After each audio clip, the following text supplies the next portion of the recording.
thank you so much for everybody to join us this Friday afternoon, just before the weekend. So just talk about today's webinar.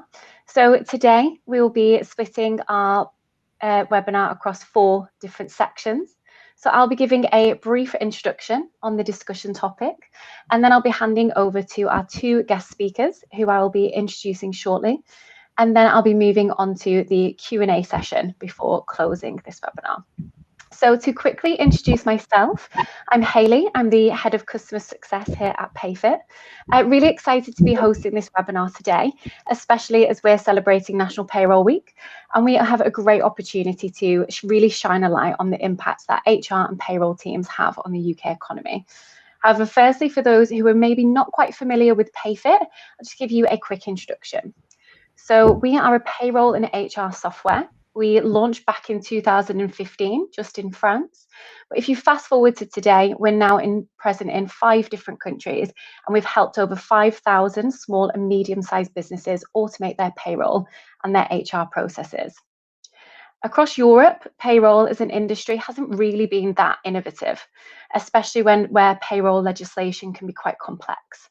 Our goal here is to make it easier for businesses to run payroll each month and remove manual tasks, whilst also integrating with HR processes to be able to save time and money, but also to improve collaboration between finance and HR teams. So what does PayFit really do? So for payroll admins, we really try to take the stress out of payroll by automating calculations, processing your HMRC and pension submissions on your behalf, but we'll also offer fast and secure payments and much more. But for your employees, we also provide them with their own portal to be able to access their pay slips, request leaves, and submit expenses. So we're an in-house software, but with an added layer of support. So to move on to today's webinar focus, we're speaking about the role of HR in employees' financial well-being. So due to the current economic climate, we really believe that this is a very important topic to address. And also, having had a background in employee benefits myself, I really understand how critical that this conversation is to both companies and employees.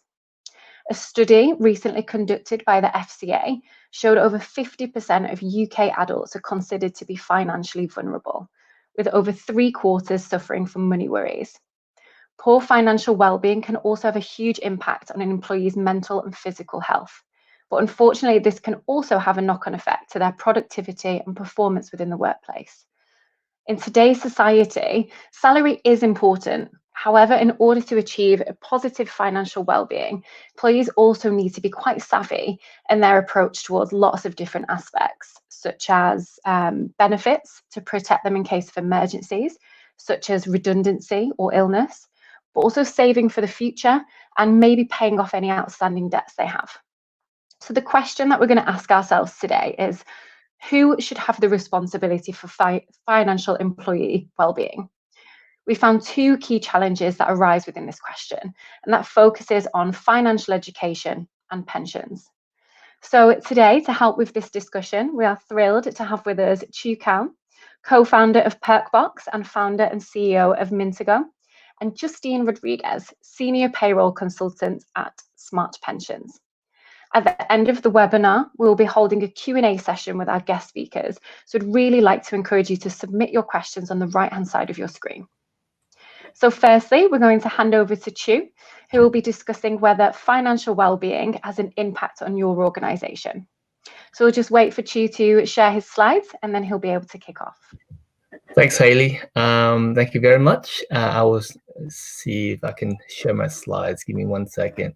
Here we go. Firstly, thanks everyone for making time and joining us today. I'm just going to kick off and tell you a bit about Mintago. Mintago, I'm the founder and CEO of Mintago. We are a financial well-being platform. We help employees improve their financial well-being for today and tomorrow. So in this few slides, I'm going to talk about what is financial well-being. For us, in theory, financial well-being is really easy. The way I see financial well-being is that it really comprises of 2 things. And this is how people use money. People use money to enable security for today and for tomorrow. and to enable them to have the freedom of choice to buy the things and to live the way they want to. That's really the two main choices in theory that people want to spend money on. That's essentially what I would consider financial well-being. And to achieve financial well-being, it's actually a very straightforward process. So for security, we start by thinking about budgeting, spending within your means. So once you have that, then you think about getting free money, doing all the things like pensions, auto enrollment, things that are no-brainers to really maximize what you can get from government support and your businesses. Third would be clearing debt. So clear the short-term debts, the card debts, because you need to get that in order to have basic security. Once you have that, then you start creating what we call an emergency fund. That by having an emergency fund, it reduces a lot of the anxiety and the stress that people have. Once you have that, you start moving into what we call short-term goals and planning. And then when you have that, it's long-term goals.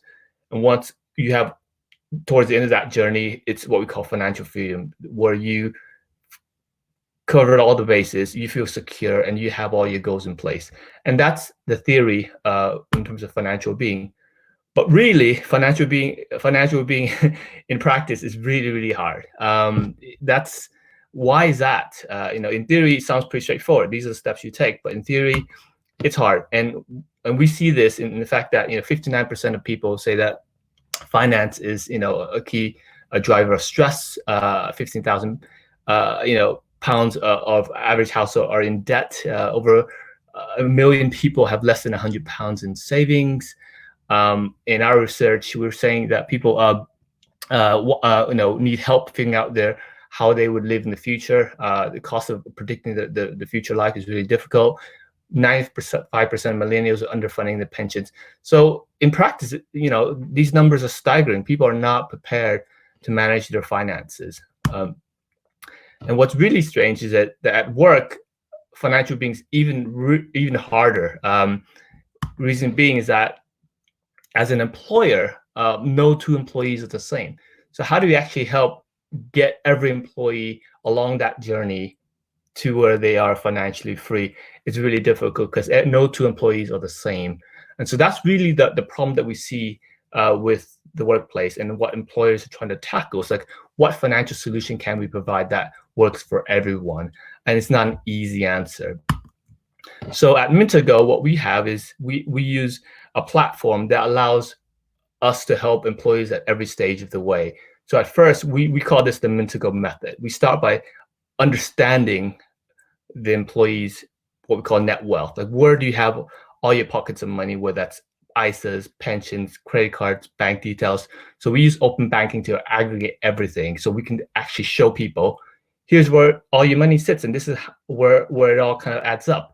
By having an understanding, and this is actually, it sounds really simple, but a lot of people have a real challenge understanding, for example, where all their pensions are. And I'm sure we can talk about that later, because as you move from one employer to next, people lose track of all these things. But we help aggregate that at Mintago. So that's the first stage in terms of how can we get people to be in more control of their finances.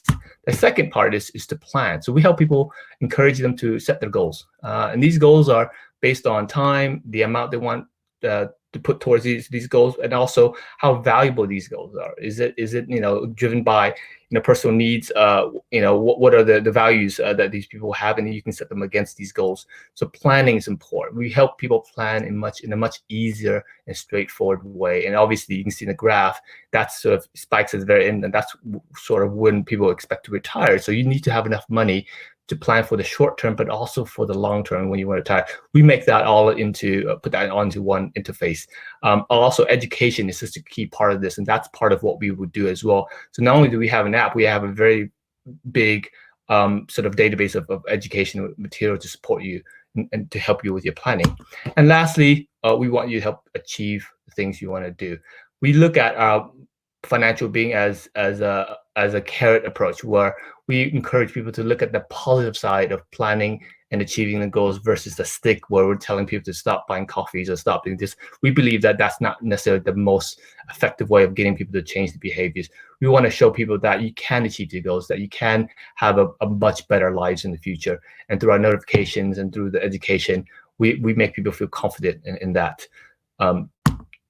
And so lastly, what we have is a trusted hub for all your needs. Like back to my point before, every individual is on a very different journey. And so within our spaces, within our hub, we allow people to put, we put partners on this platform as well. So we can allow them to achieve the particular needs, whether it's, a loan or whatever else. We have a trusted partner. So we cater to all employees at every stage.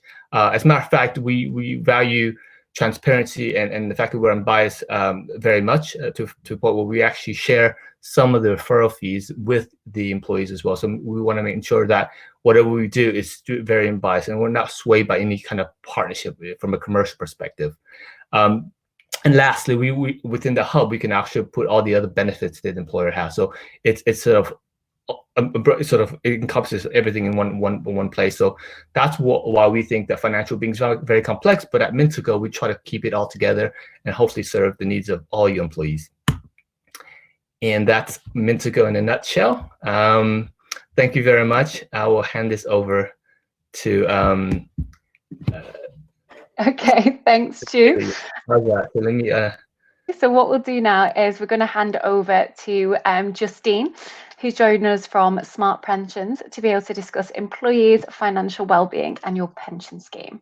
So we'll just wait for the slides to pop up, and over to you, Justine. Hi, well, I'm Justine. I'm the Senior Consultant in the Payroll and Partnerships team at Smart Pension. I've worked for Smart Pension for almost 5 years now, and for a fintech that started in 2014, I'm basically part of the furniture. However, it has allowed me to watch and learn how pensions have changed over the last few years and what that means for employees, evolving from being an unfamiliar and somewhat complicated financial task to simply being part of your payslip.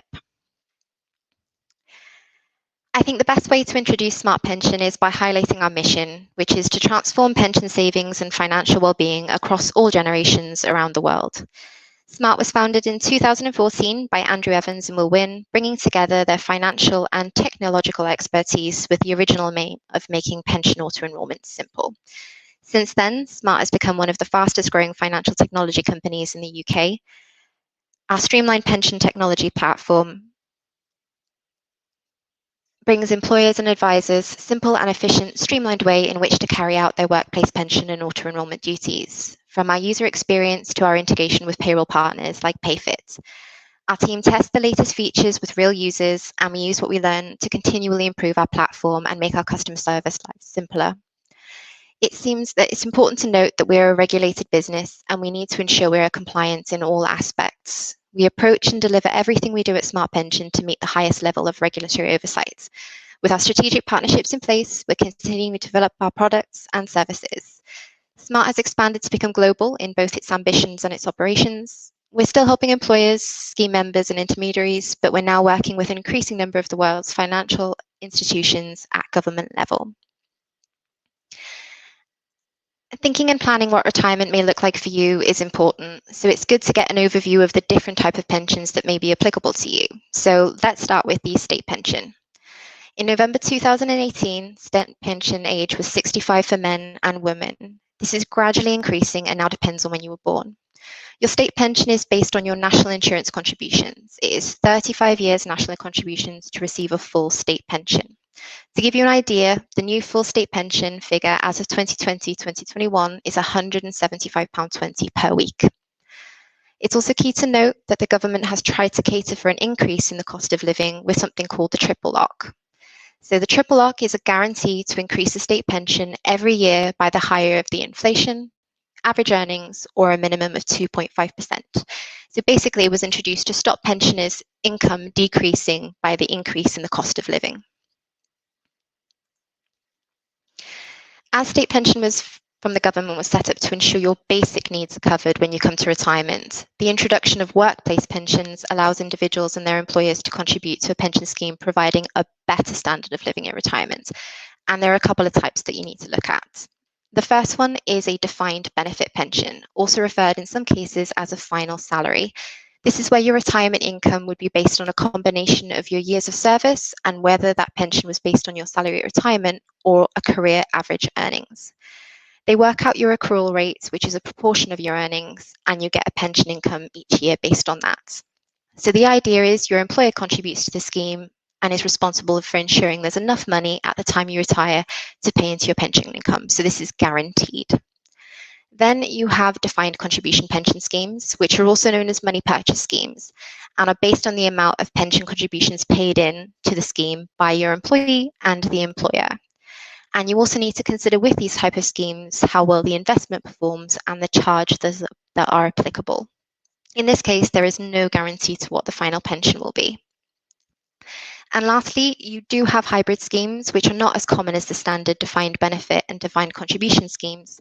In these hybrid schemes, the benefit is not solely reliant on the amount of contributions paid into the scheme in the same way as a defined contribution scheme is. There may be additional benefits. An area that I'm a little bit more comfortable with is the auto-enrolment side of things, working for Smart Pension. So in 2012, the government took pension savings a step further with the hope of improving retirement in the UK as a whole with the introduction of a new initiative, auto-enrolment, which is a defined contribution pension scheme. Auto-enrolment was introduced under the Pensions Act, and the legislation requires an employer to automatically enrol any member of staff working in the UK between the ages of 22 and state pension age who own over £10,000 a year into a qualifying auto-enrolment pension scheme, like Smart Pension. Employees will contribute a set percentage of their pay into the pension. Their employer, along with the government, will also contribute a set percentage into the employee's pension pot. It's key to note that if an employee does not want to be a part of the pension scheme, it's up to them to opt out. With this new initiative, the UK has successfully seen millions of employees joining the workplace pension scheme and increasing their pension savings dramatically. I would be amiss to mention that with these new auto-enrolment legislation came new duties for employers to carry out their tasks for their staff, which understandably meant catering for more administrative tasks, which in some cases has caused hours more work. Luckily though, auto-enrolment has evolved quite quickly, streamlining many of the processes for employers, so they're not burdened with the extra tasks, and it seems like becoming part of the standard payroll process.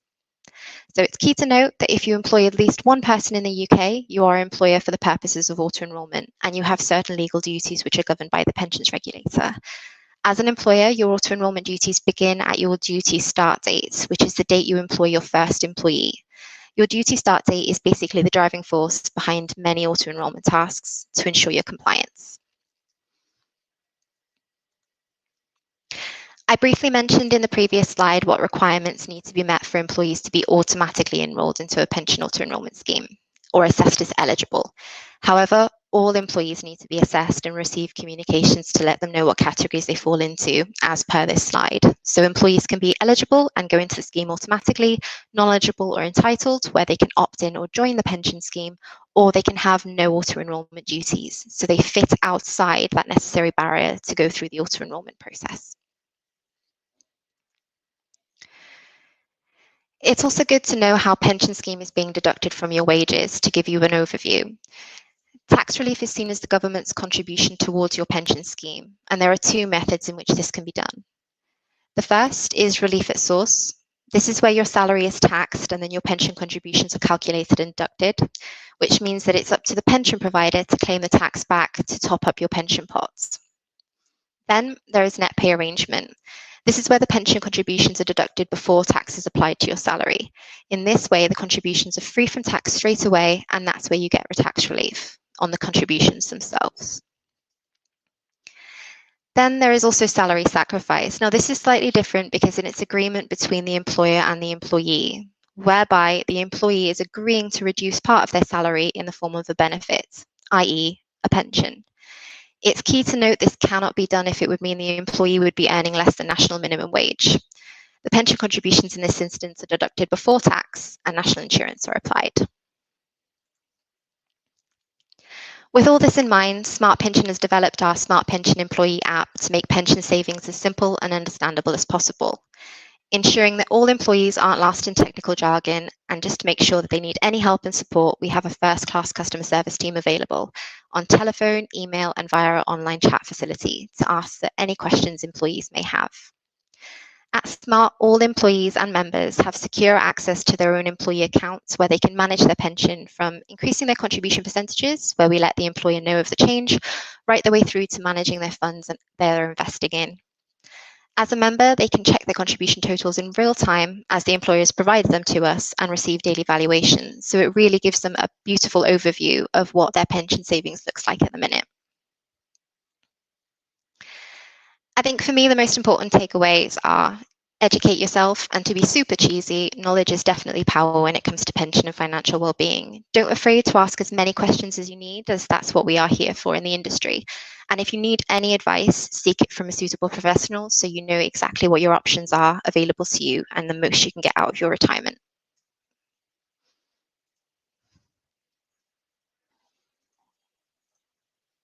Fantastic. Well, thank you so much there, Justine. Now what we'll do is move on to the Q&A part of the webinar. So I can see we've not had any questions so far. So again, I do encourage you to send through your questions. But let's kick off with the current kind of climate at the moment.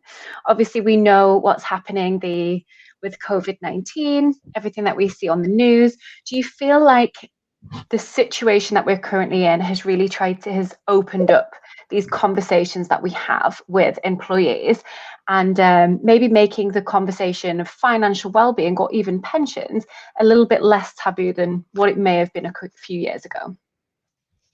So, Chieu, do you want to kick off? Yeah, absolutely. Yes, that's a really good point. It's funny because what we found is obviously with COVID, it started out as a health crisis, and it's clearly evolved into a financial crisis. And it's affecting us in ways that we haven't ever seen. I'm talking about employees and employers, right?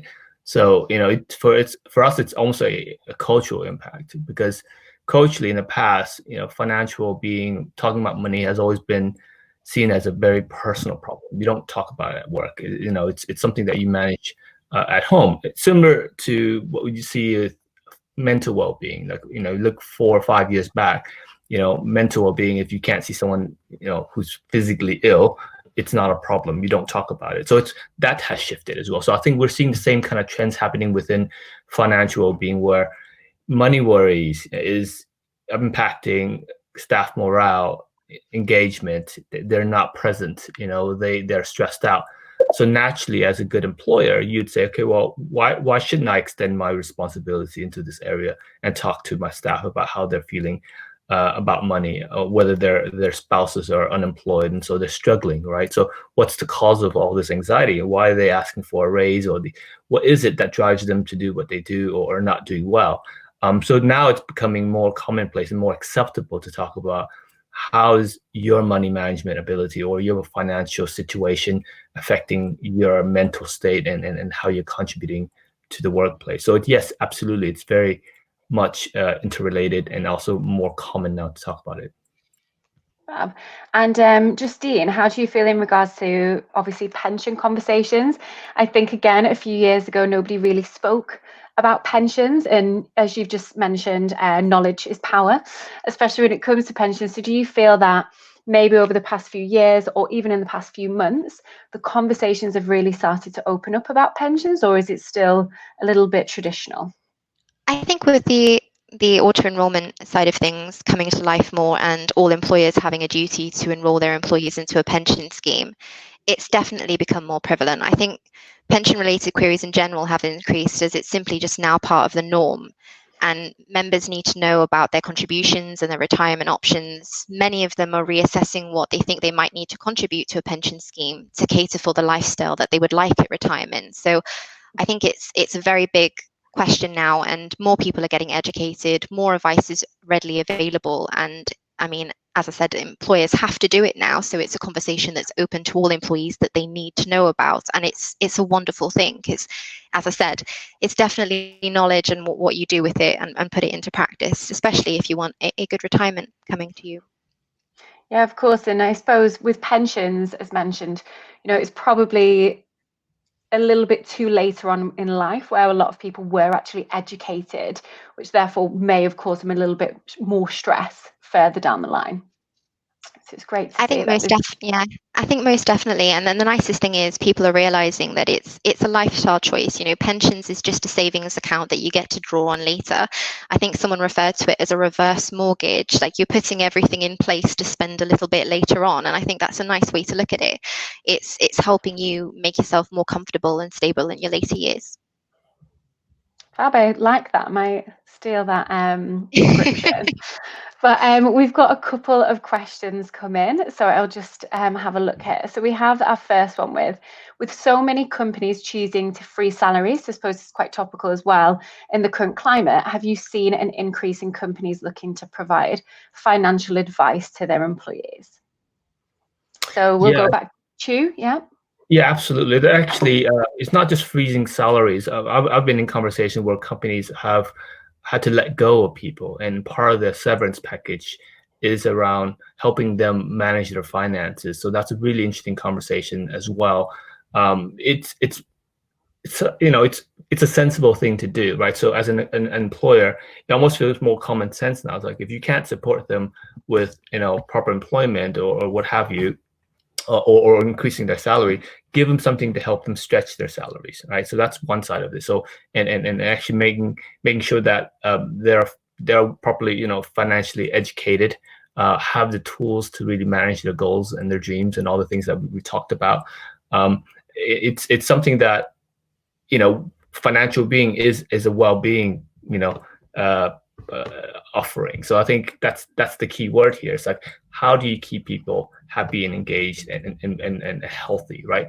Financial health is just as important as physical or mental health, and that's really what's coming into kind of realization amongst the workplace with employers. So yes, those who are still employed having to freeze their salary, let's help them with the tools and the education. Those that we unfortunately have to make redundant is also a very interesting conversation that we're having in terms of how do you help them find a new job, but also give them a package where they can relocate and also support themselves through financial support as well. And Justine, on the back of that kind of question, for pensions, since the now it's like mandatory to input into pensions, do you often see, or do you see more of people inputting a higher percentage into their pension because they've maybe had a bit more education and they're ready for that reverse mortgage, as you mentioned? Do you see a fluctuation whereas maybe before it was quite stagnant? Yeah, I think we definitely do, and it also depends on the type of industry that the employees are based in, I think. But with pension auto enrollment, it kind of started off, 1%, you kind of warming up the pot for you, and then it increased gradually. So at the minimum, the statutory minimum is 8% into the pension pot, and 3% of that is your employer's contribution. And the nice thing about that is employees can contribute up to 100% of their UK-based earnings, as long as they take into consideration their annual allowance. And we do genuinely see that, if I have X pot, what will that mean for me? Okay, well, I'll just up and increase my percentage by just 1% a month. And that could mean, a wonderful thing at the end of the retirement. So yes, most definitely, the more education, I think, the more people are aware of what that means for them and they're taking action. Fab. Brilliant. And we have another question here. So what concrete steps are you seeing organizations take to support employees' mental health and financial well-being over the next 10 to 12 months?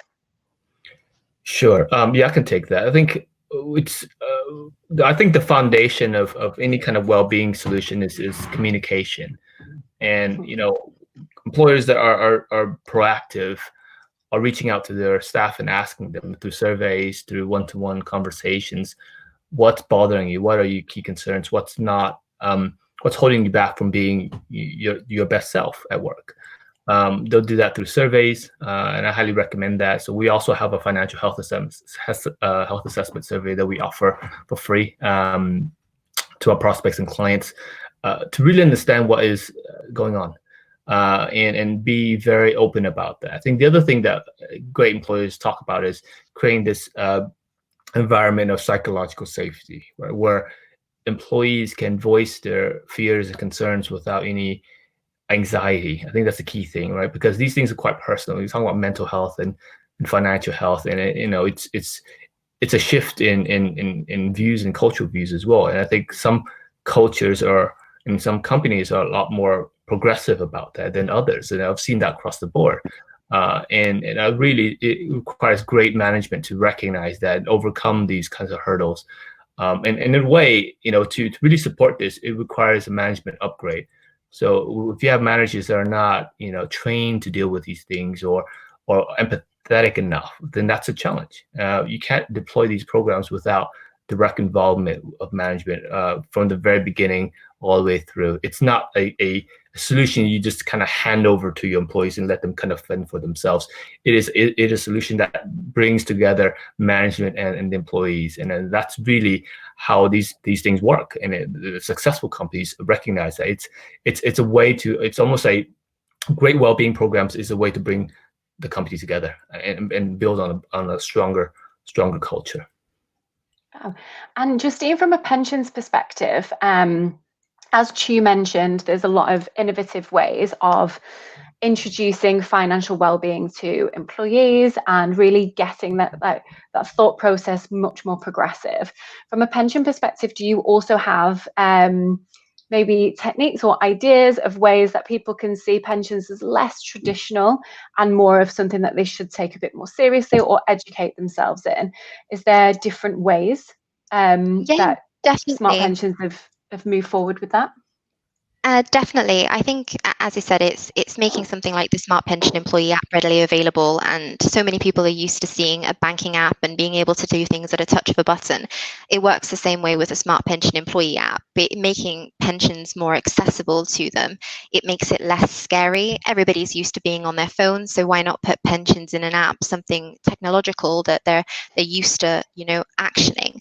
We've also taken it a little bit further when it comes to Smart Pension, and we have something called Smart Rewards. So it's not only the idea of pension savings and popping away for retirement, but we've also got this option for employees to save in other ways. So it's discount for large retailers, and it's another way for them to think about this whole savings. So, i.e., I'm going to save X amount with a massive retailer. Maybe I can afford to pop a little bit extra in my pension pot for this month via an AVC. So it's this idea that savings, although it's pension orientated, they can happen in all other walks of life to kind of push you towards making that retirement more comfortable. Nice. So a bit of like gamification slightly of pensions. Everything to look out for that retirement. So we have another question here. So do you envisage the coronavirus having a sustained long-term impact on salaries within the private sector? Yeah, sure, I can take that.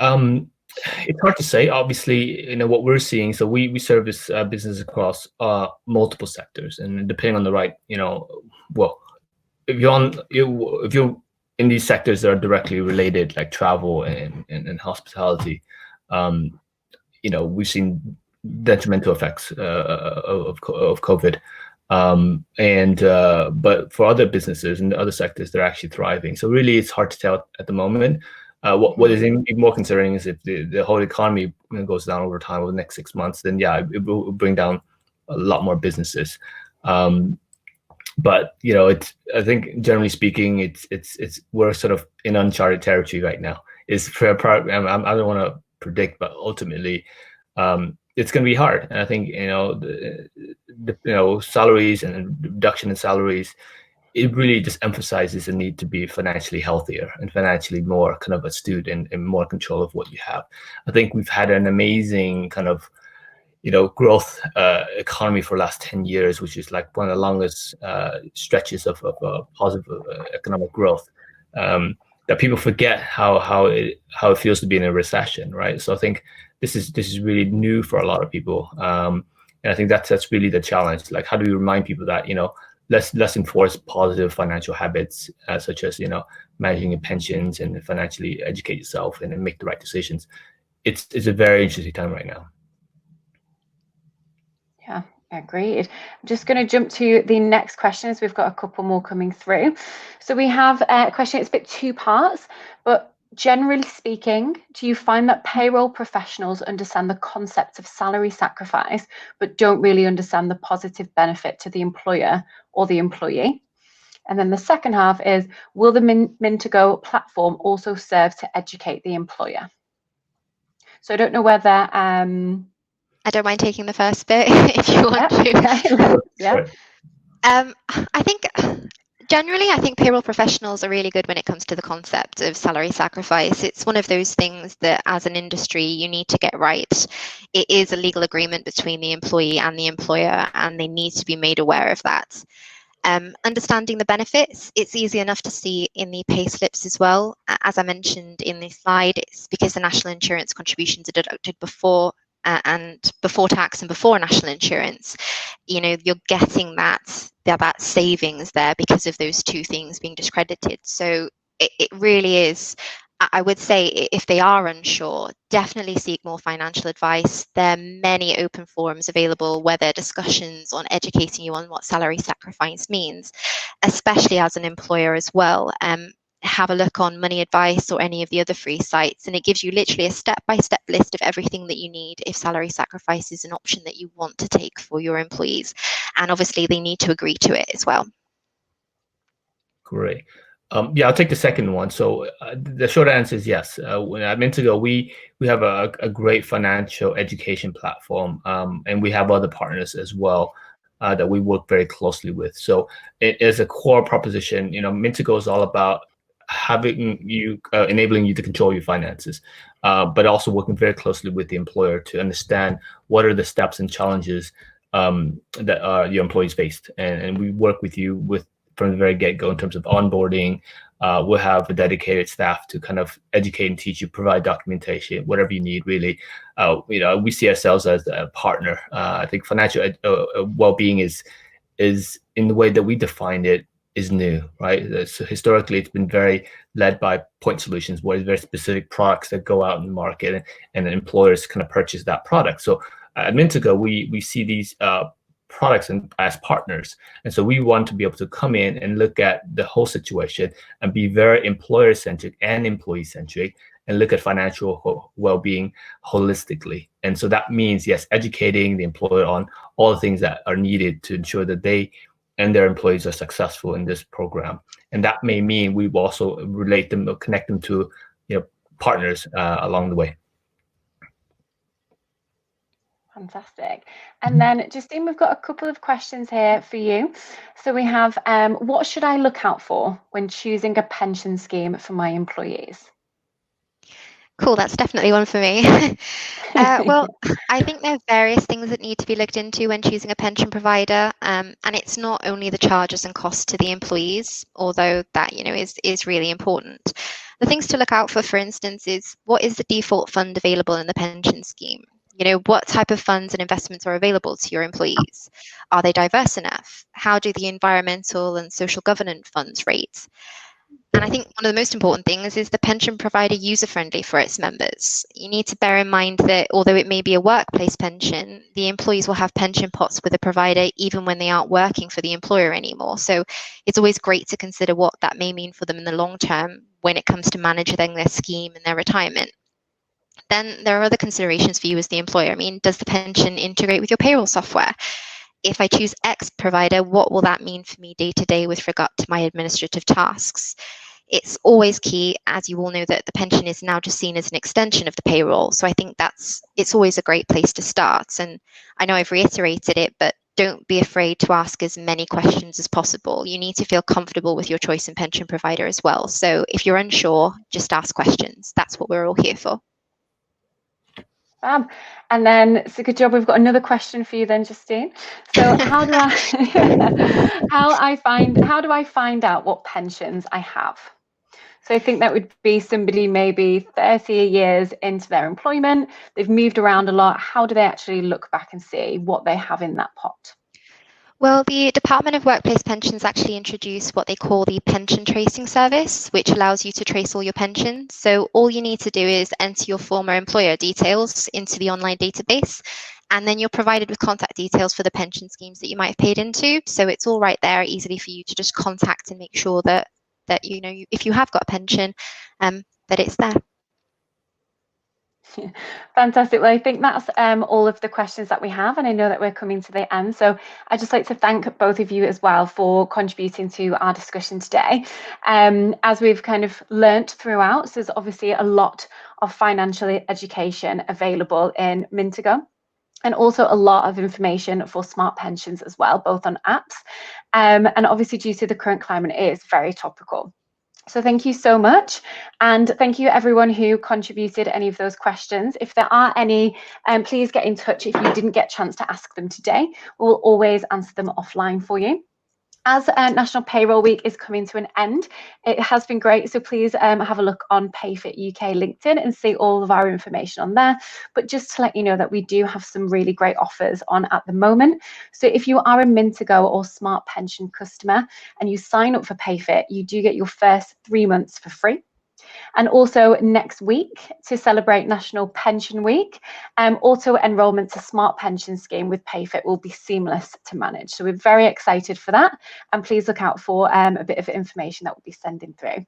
So thank you so much. And we'll be sending the recording shortly after we finish. Thank you so much. Thank you. Thank you. Thank you.